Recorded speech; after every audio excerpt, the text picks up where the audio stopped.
হিসেবে বক্তব্য রাখবেন বাংলাদেশ জামায়াত ইসলামীর কেন্দ্রীয় কর্মপরিষদের অন্যতম সদস্য নারায়ণগঞ্জ মহানগর শাখার সংগ্রামী আমির জনাব মাওলানা মোহাম্মদ আব্দুল জব্বার।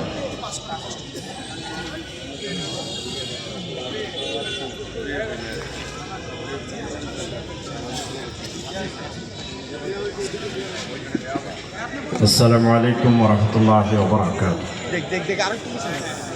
আসসালামু আলাইকুম ওয়া রাহমাতুল্লাহি ওয়া বারাকাতুহু। ওয়া আলাইকুম আসসালাম ওয়া রাহমাতুল্লাহ। আলহামদুলিল্লাহি রাব্বিল আলামিন ওয়াস সালাতু ওয়াস সালামু আলা রাসূলিল কারীম ওয়া আলা আলিহি ওয়া সাহবিহি আজমাইন। মামুন স্যার স্টুডেন্ট রিউনিয়ন 2016 আজকের এই সুন্দর আয়োজনে, যার উদ্দেশ্যে আজকের এই আয়োজন, আমাদের প্রিয় ব্যক্তিত্ব, সমাজসেবক এবং যিনি পাশাপাশি একজন রাজনৈতিক ব্যক্তিত্ব উপস্থিত আছেন। এই সমাজের সম্মানিত বিভিন্ন পর্যায়ের গুরুত্বপূর্ণ ব্যক্তিবর্গ, আয়োজক বৃন্দ, উপস্থিত মামুন ভাইয়ের বিভিন্ন পর্যায়ে বিভিন্ন সময় যারা ওনার সোহবত নিয়েছেন, ছাত্র ভাইয়েরা ইতিমধ্যে আমাদের সামনে উপস্থিত হয়েছেন। বাংলাদেশ জামায়াত ইসলামীর কেন্দ্রীয় কর্মপরিষদের অন্যতম সদস্য, নারায়ণগঞ্জের গণমানুষের পরিচিত মুখ, বর্ষিয়ান জননেতা জনাব মাওলানা মঈনুদ্দিন আহমদ। আজকে আপনারা যারা মামুন ভাইয়ের ছাত্র ছিলেন, ওনার বিভিন্ন গুণের কথা বলেছেন, অনেক কিছু শিক্ষা নিয়েছেন বলেছেন,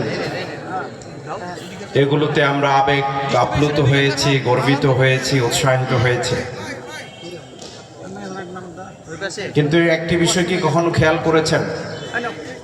আমাদের এই সমাজকে যারা নেতৃত্ব দিচ্ছেন, রাষ্ট্রকে যারা নেতৃত্ব দিচ্ছেন,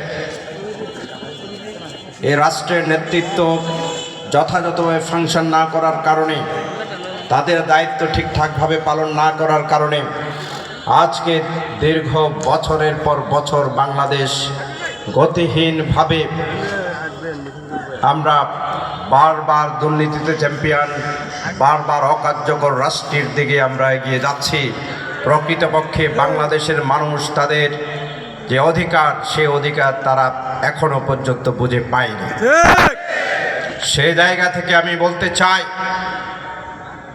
আপনি রোপণ করবেন কলা গাছ, কিন্তু খেতে চাইবেন কমলা, এটা কি সম্ভব?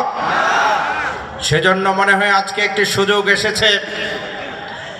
আমাদের মামুন ভাই, আমাদের মামুন স্যার, যার মধ্যে অনেক মেধা, যার মধ্যে অনেক যোগ্যতা, সেই মেধা এবং যোগ্যতাকে যদি দিয়ে আমরা আজকে আগামী দিনে নারায়ণগঞ্জের মানুষের একজন খাদেম হিসেবে, সেবক হিসেবে পেতে চাই, আপনি কোনো রাজনৈতিক নেতা বা কর্মী হওয়ার প্রয়োজন নেই। আপনার মেধাকে জিজ্ঞেস করে, আপনার চিন্তাকে কাজে লাগিয়ে আপনি আগামী দিনে আপনার আমানতকে যথাযথ জায়গায় কাজে লাগাবেন। আগামী দিনে সে ধরনের মেধাবী মানুষরা, ভালো মানুষরা যদি জায়গা মতো যেতে পারে, এই দেশের চেহারা পরিবর্তন হবে।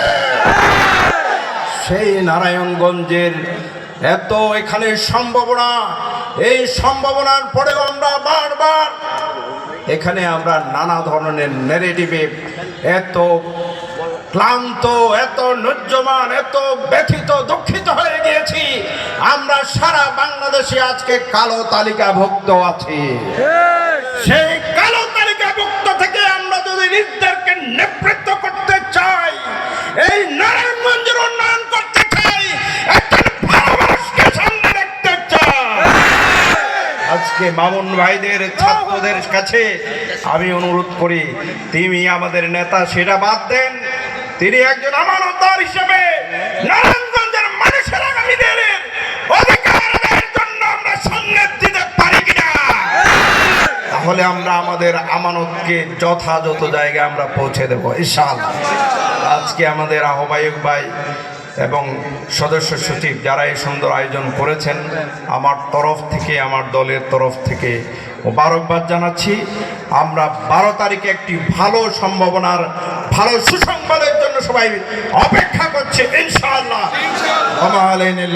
আসসালামু আলাইকুম।